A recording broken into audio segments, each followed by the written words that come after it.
Tuesday, July 14th, and it is great to be here with you once again. I think Tuesday's pretty okay. Last week I was kind of hating on Tuesday, but I kind of like Tuesday. I think mostly because it's not Monday. That's the main reason that I like Tuesday better. Actually, yesterday was not a bad day. It was a pretty good day. I got to tell you. I got a lot of stuff done.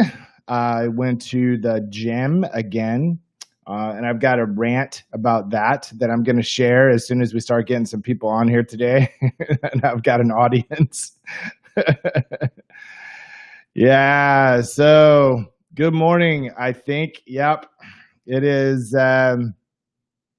It is morning. The one thing that I did not do that I regret now, I am living in regret that I did not get my second cup of coffee down.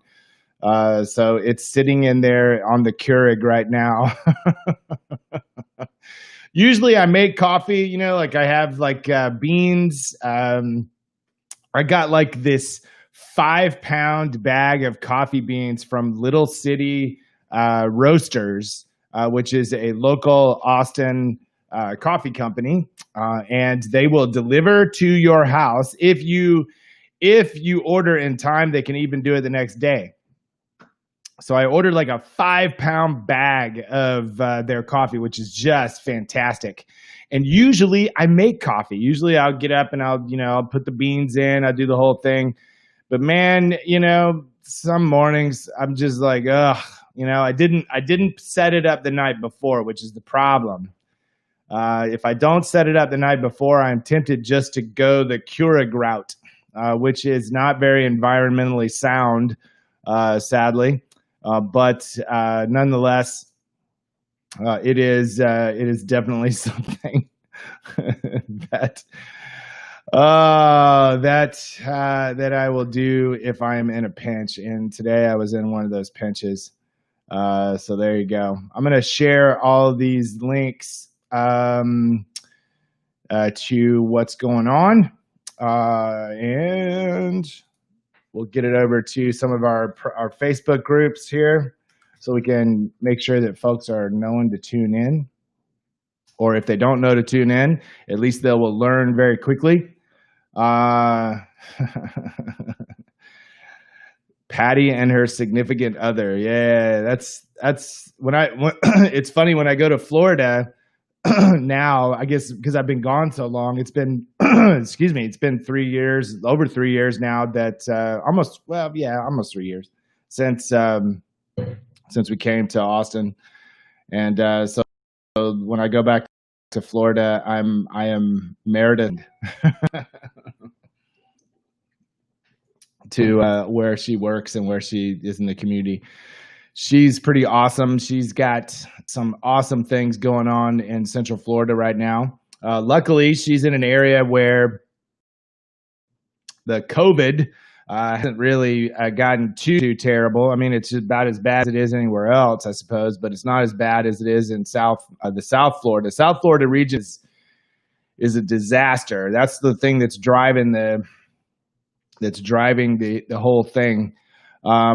So I'm gonna go on a rant here in just a little while based on my experiences at the gym yesterday, and I wanted to save it until we had like more folks that were actually watching. So because I feel like it's an important rant that I need to share. I've got stuff on my mind that I need to get it off my get it out into the ether.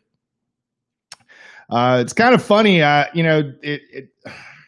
every single time that I post something on Facebook that is in the least bit, I don't know, I wouldn't even say controversial. So yesterday I posted a post that was simply data. All that it was data. Like there was a poll that was created by the University of Texas, and they have a whole center that's all they do is political polling and and that kind of thing. So I posted this post that had poll data, like data from surveys from actual people that answered questions. And that's all that it was, right? I mean, the data does not lie. It's not like you can fudge that data, right? I mean, it's all done and it's all vetted and everything. And so basically what it stated was that in Texas, which I would assume would be a rubric for pretty much most southern states, most red states, that Texas, they did a poll and they asked people about racial discrimination and stuff like that. And it was crazy. It was like 46% of Christian Republicans claimed that Christians and like white people and Christians and so forth were discriminated against the most. Only 16% of conservative Christians believed that African Americans are discriminated more than most other groups, and so that was data. And then some person that I don't even know that somehow became friends of mine on Facebook, like he followed me on Facebook from like 100 years ago, like proves my point, gets on there and then says like a thing, and and I'm like, so this morning I woke up and I'm like, I saw that and I'm like, I'm gonna rip that guy a new one. And then I was like, you know what? I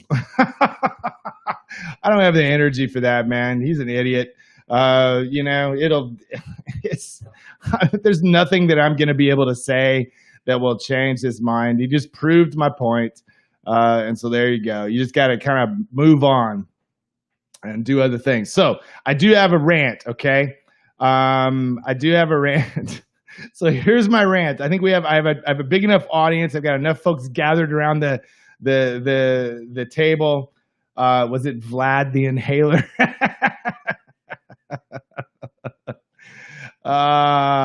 So good. So anyway, so I went to the gym yesterday. Now I'm a careful person. Like, generally, like even before all of this COVID insanity, when I went to the gym, man, I was careful. Now, I wasn't wearing a mask and doing all that kind of stuff like I am now, but I cleaned everything. So like when I would go to a machine, I would go get all the antiseptic wipes and all the stuff that they had available. I would clean the machine down, like clean it all down. And then when I got done, I would clean the machine again. I mean, or the bench or the weights or whatever it is that I was using. So I did that all before because I just feel like people are nasty. For the most part, people are nasty. And so, especially at a gym, and so yesterday I'm at the gym and I'm working my mask on, I'm doing my stuff, I'm cleaning my machines, I'm cleaning my weights. I'm in a little corner by myself away from people, and I'm doing, I'm doing flies and doing other things and, trying to get my workout in. And there's this millennial moron who's working out on a bench, and he's like lifting weights, and he's all proud of himself and looking at himself in the mirror and everything. And he's sweating all over the thing. And then he finishes, he gets up and leaves. It doesn't come back with antiseptic wipes, doesn't come back with the spray that is so thoughtfully provided for everybody, doesn't come back with any of that, just goes on and goes to another machine. And I watch him as he goes into the other machine, and he doesn't clean that machine either. He doesn't clean it beforehand, he just gets on. And I thought to myself, this is why there's a problem with all of these coronavirus cases between the ages of 19 and 35 or so. Because millennials think they're indestructible and they don't care about anybody else.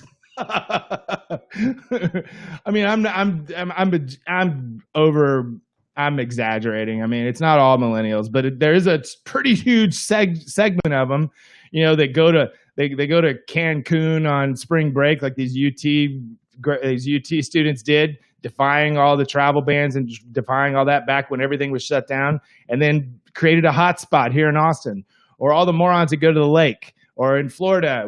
The vast majority of cases in Florida are all those age groups because they're not cleaning their machines at the gym.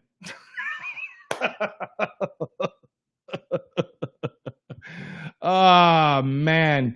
And there is some very irresponsible and entitled crap with that. You know what I'm saying? Because what they're thinking to themselves, I know what they're thinking because I was young once, but I mean, I don't know. Generation X, man, we were different. I mean, our generation was different. We were just morose and jaded and cynical, and do you know what I mean? I mean, like I mean, so anyway, it's a little bit different, right there. I mean, it's like I'm not gonna get sick, and if I do, so what? But it's like you don't care about anybody else. I mean, you'll repost like 100 things about social justice on your freaking Instagram, but then you won't wipe down the damn stuff in the gym. Ah, come on, man. I was like, this is a problem. So you know what I've become? I've become that get off my lawn guy, right? I've become the old get off my lawn dude.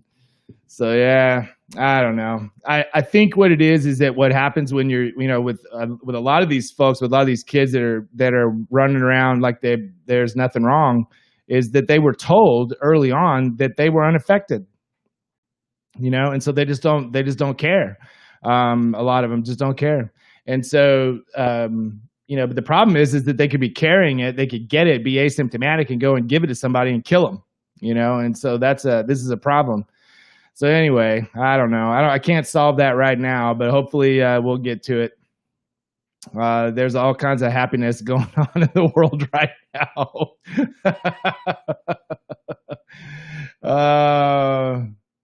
So let's see. What does Ann say?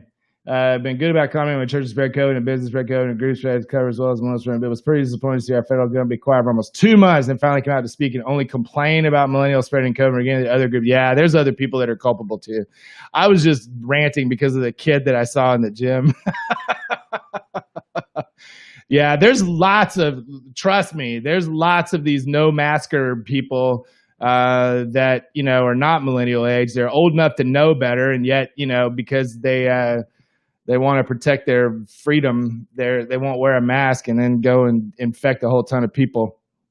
Yeah, there was a lot of stories of these pastors early on, man, that were like, we're not shutting our church down, and several of them got sick and died, because they refused to shut their churches down.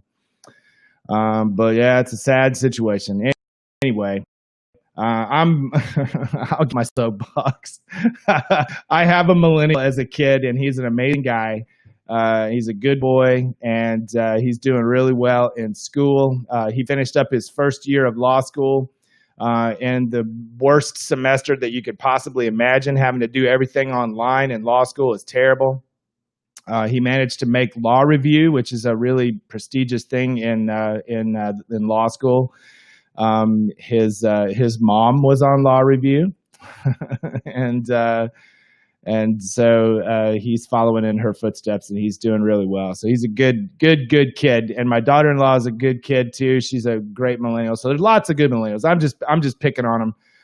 But you're right. The government won't talk about all of the far right-wing nut jobs that are out there, protesting. They were protesting the fact that they couldn't get a haircut, but then they were complaining about people protesting about somebody getting killed. So that's pretty terrible. By God, don't tell me when I'm robbing a 7-Eleven. Yeah, that's about right. But the thing is that now Now, yeah, see, look at that. Only 8 students got in law review in Jay's school, and he was one of them. So he's a good kid. So here's the thing. If you want freedom of expression, you can just go out and buy like a cool mask, right? You can order cool masks. I've got a whole bunch of them coming. And not a whole bunch. I got like 4. That's all I could get away with before alarming my wife. She's going to be starting to think, oh no, now he's going to be on to masks now.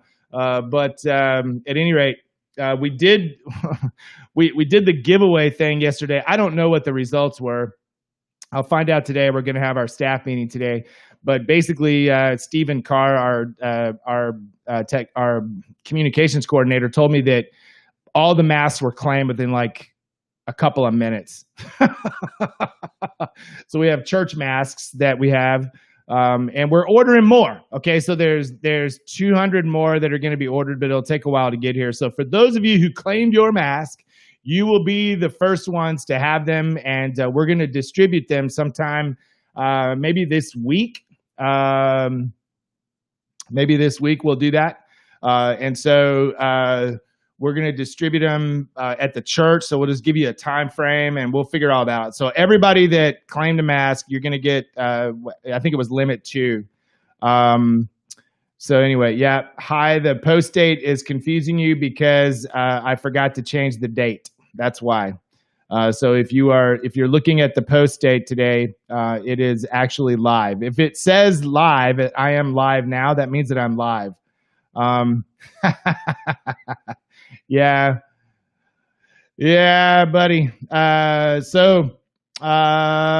Anyway, let me tell you about some stuff that's going on. First of all, we'll keep doing this every day, and I'll probably try to find new things to rant about.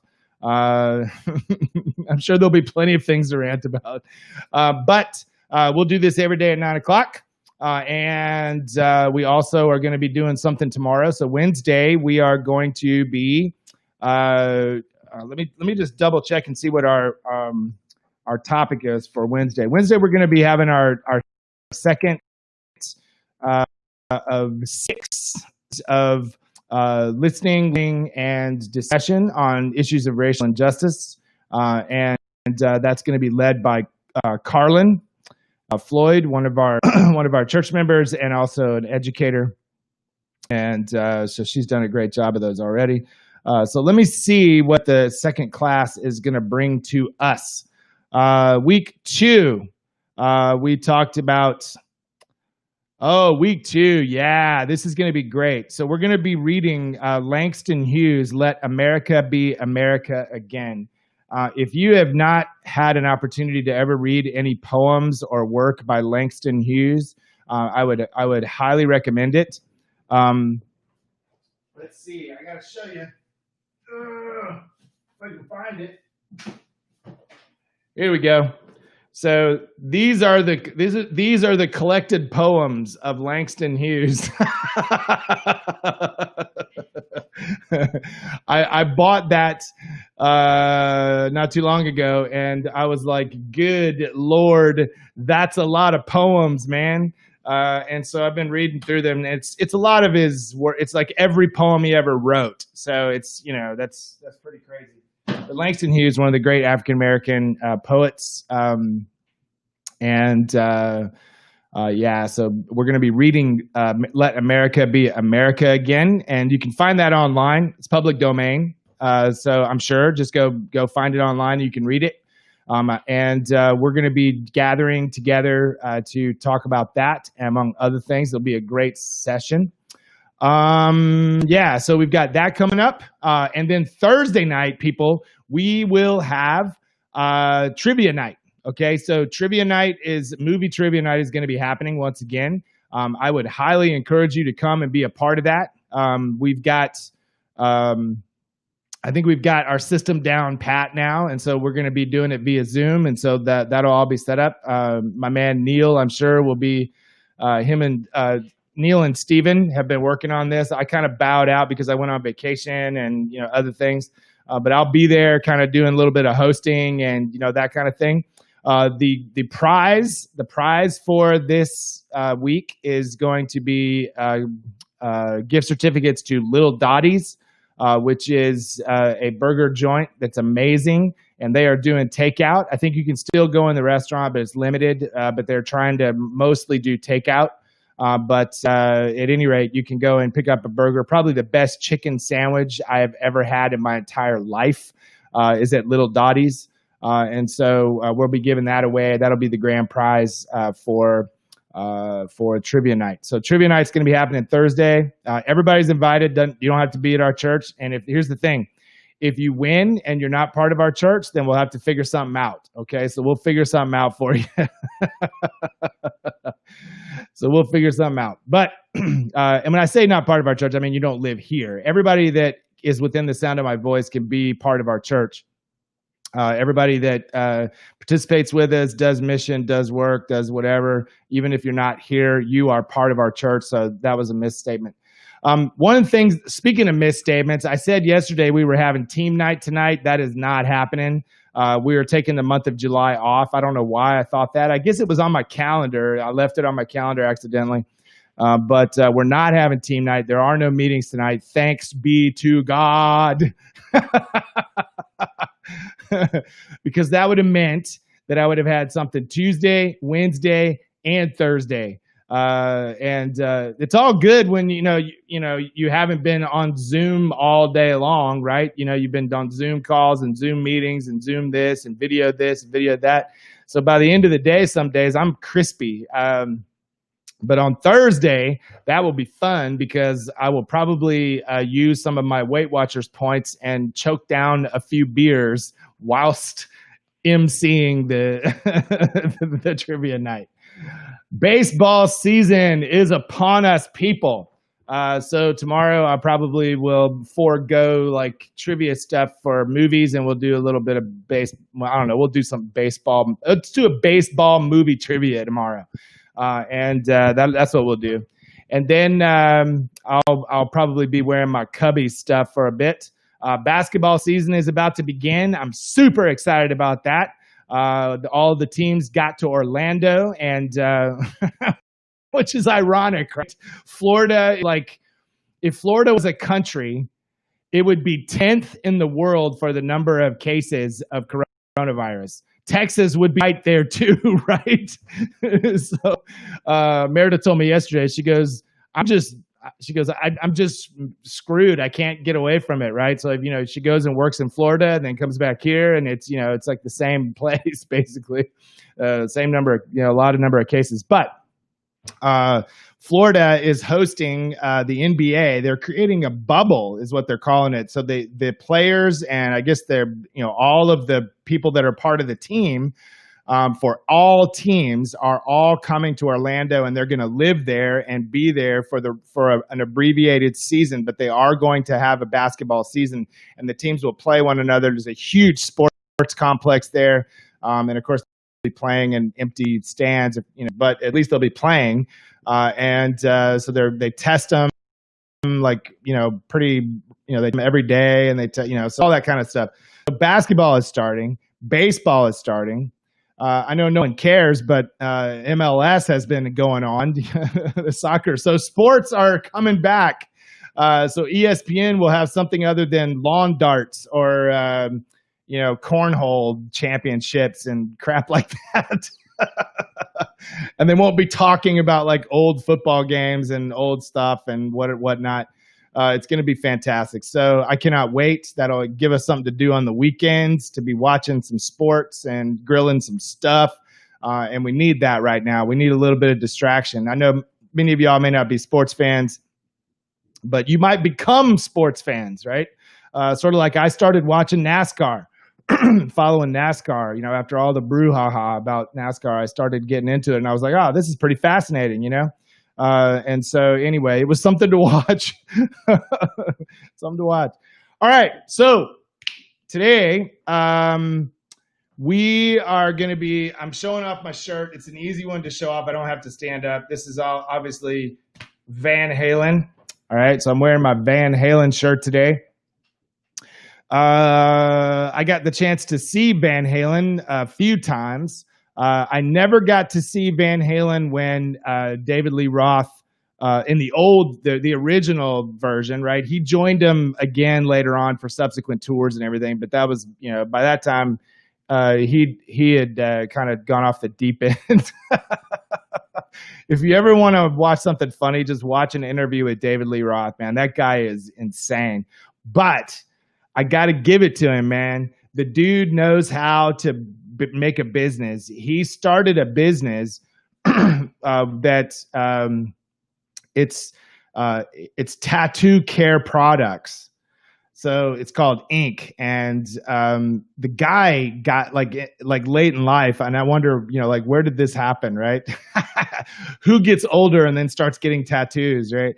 So, but he went to Japan, man, and he got he is inked up like a Yakuza Yakuza gang member. I mean, he's got like tattoos all over him, like works of art. I mean, it's crazy.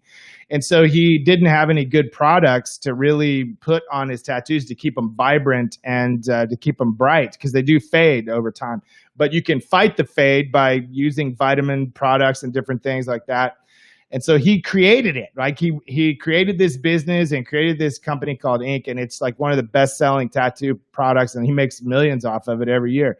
So the guy knows how to make a business. He knows how to market himself and stuff. But he is loony. But anyway, I got to see Van Halen with Sammy Hagar. Sammy Hagar took over for David Lee Roth after David Lee Roth was kicked out of the band by Eddie and his brother Alec. So they were kicked out of the band back in the 1980s. So we're talking, like 1987, 86 or so.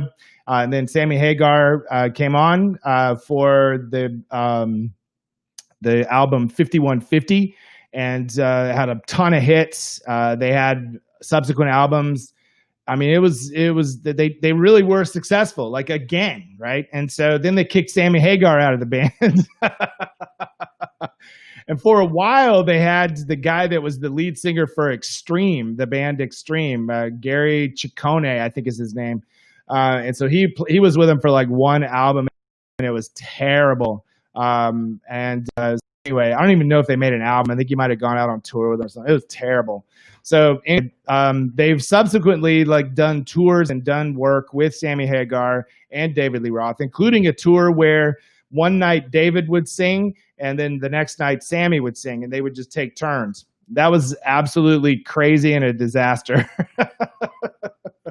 But anyway, Van Halen's always been one of my favorite bands. I've always liked them. I remember being like a 10-year-old kid listening to the first Van Halen album in my uncle's bedroom when he was at work. My uncle's 10 years older than me, and so when I went to visit my family in South Carolina, we would go into his room and we would listen to his records. So he had all the Kiss records and Van Halen and that kind of stuff. And so anyway, so this group, Van Halen, had a song.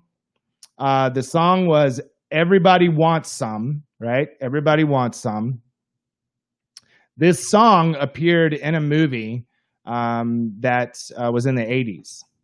And so if you can name that movie, then you'll be doing fairly well. Yep. David Lee Roth's solo album. He had a couple. He had like one that was called like Hot in the Shade or something like that, and Eat 'Em and Smile or something. I mean, there was like awful titles of his album. But I went and saw him. I saw him twice in his solo career, and he had a great band around him. At one point, I think he had Steve Vai playing guitar and Billy Sheehan playing bass. I mean, it was a great band. So he came, and a couple of times I saw him at the Lakeland Civic Center in Lakeland, Florida. So if you can name the movie where that song appears, and I'll give you a hint. The scene in which that song appears, that Everybody Wants Some, is an animated scene in a movie that is not an animated movie, but it's an animated scene, like with claymation. And this particular director, the director of that movie, loved doing that. Loved doing animation and stuff, and did it in a couple of other movies as well. So if you can tell me what movie that's from. We actually, I think we did one of the T-shirts that I wore over the COVID crisis. The early part of the COVID crisis. One of the T-shirts I wore was from that movie. Man, no one. Stinking awesome! I managed to stump some folks. Okay, so let me give you another hint. It starred John Cusack, and it involved skiing, and it had the famous line, $2.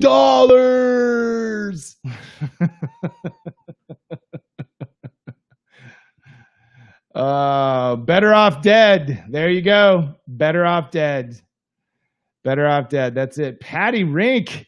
Wow. I haven't seen or talked to you in so long. It's good to see you. I hope you're doing well. You guys are awesome. And Patty and her husband went with Meredith and I to Israel one year, and we had a wonderful time with them. Yep, Better Off Dead. So one of the Lane Meyer. That is a wonderful movie. I think I'm going to watch it. Like, I need to watch it. I need to laugh. I need to be cheered up. I've been reading a lot of morose stuff lately. Too many sobering things. I need to laugh and stuff. So I'm going to watch that movie. It's a good movie. Okay, let's get to the Daily Devo. So today I was riffing on the song that I shared with you guys, the song from Shinedown, the band Shinedown, and it's a song called Atlas Falls, and so it's a pretty cool song. Let me put my glasses over my head. So for some strange reason, I've been doing a lot of thinking about facing the unknown lately, and that was a joke, albeit a poor one. Everything is just so damnably uncertain, isn't it? It's dizzying to try to comprehend it. Most days, I can sort of fool myself into thinking everything is fine, that the news in the world is happening somewhere else. But now and again, it hits home that things are not fine. In fact, they are pretty far from fine. And it's in those moments of clarity that I start wondering about the future and what it could look like. And I begin to think about how long it will be before we'll be able to go to the movies, if we ever get to go to the movies. I mean, movie theaters are probably, going to be either go under, a lot of them, or they're going to be changed altogether. I hope Alamo hangs on, y'all. If they can just white knuckle it until this is over and we can actually go back one day. The good news is you won't be sitting in a huge crowded theater, right? They'll probably sell tickets, every other seat or something like that. But I began to think about that. Like, how long is it going to be before we're able to go to movies, go to a concert? That's like one of my favorite things to do in the world is to go see live music. And my most favorite thing to do in the world is to attend church with my congregation. So attending church together in person, like, how long will that be? Because we just don't know.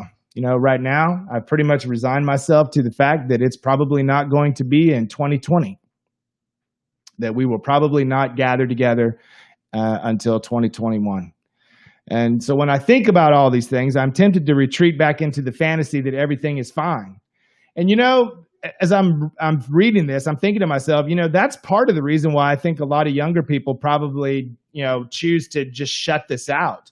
And not just younger people, but like people who are resisting and who are, not wanting to wear their masks and not wanting to acknowledge, is that they're afraid. Deep down inside, they're afraid of what's going to happen to the world, of how things are going to change. And they don't want it to change. And none of us want it to change in the way that things have been changing, right? But there's more going on than that.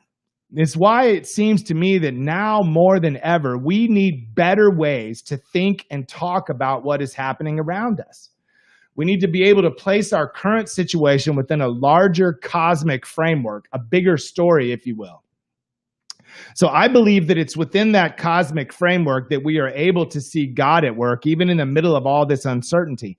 I believe when we pull back our view, we can see more clearly that we are moving towards something brighter and better.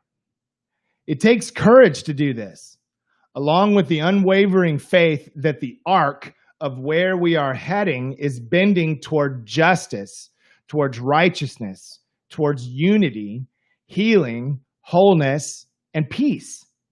In short, we need to trust in God and hold one another up, and we'll get through this to a brighter day. Now, I've been listening to a song off and on for the past several weeks that has sparked my imagination in all of this. And the song is entitled Atlas Falls by the group Shinedown. And I shared that with y'all not too long ago, and some of y'all said you went and watched the video, you listened to the song. I appreciate that. It's a really great song. This is the lyrics that I chose to share. We'll never make it outside lest we unlock the past and release the future that we've left to die. For too long, we've been taking placebos, but the unknown is awakening. Don't give up now. There's already so much at stake. If Atlas falls, I'll rise up and carry us all the way. Come on, don't you just love that?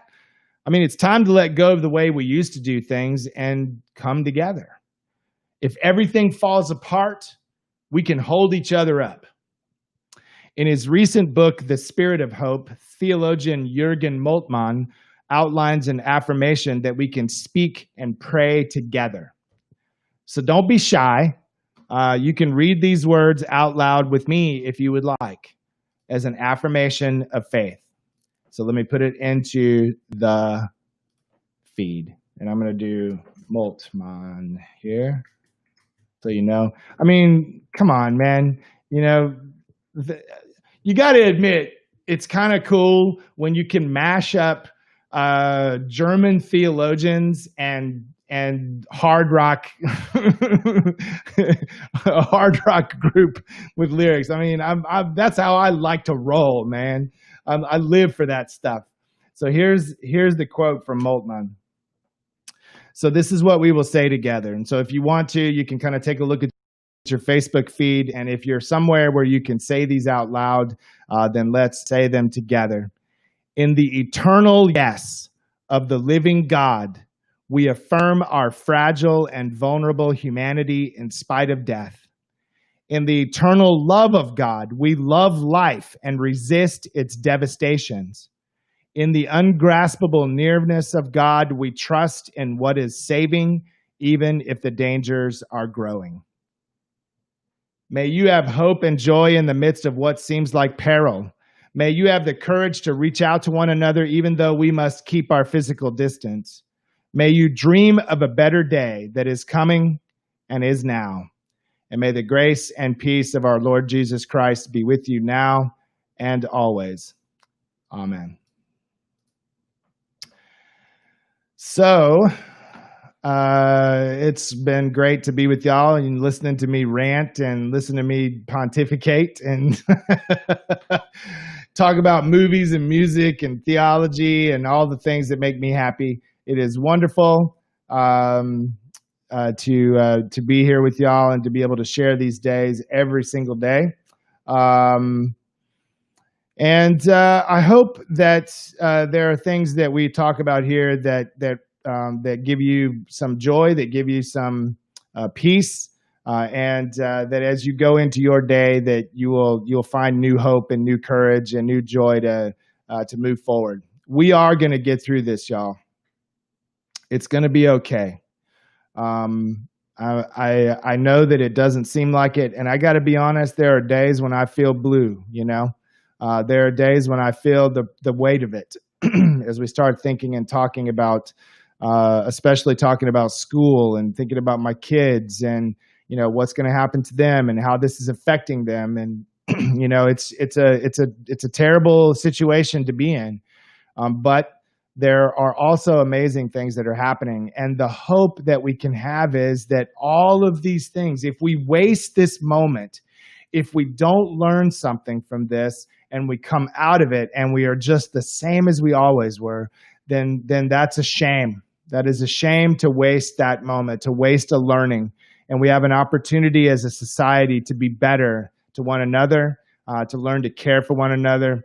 And my hope and faith is that there will emerge from this, despite all of the junk and despite all of the negativity from folks who are claiming to be Christian.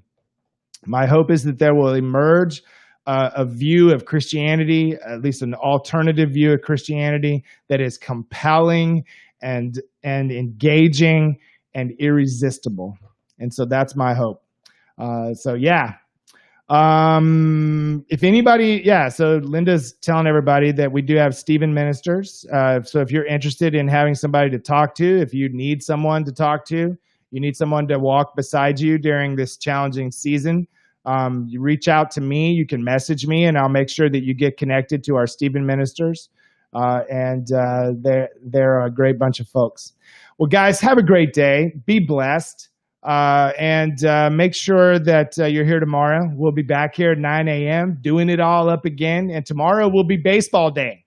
So we're going to do some baseball movie trivia. I may have 2 or 3 questions tomorrow. All right, guys.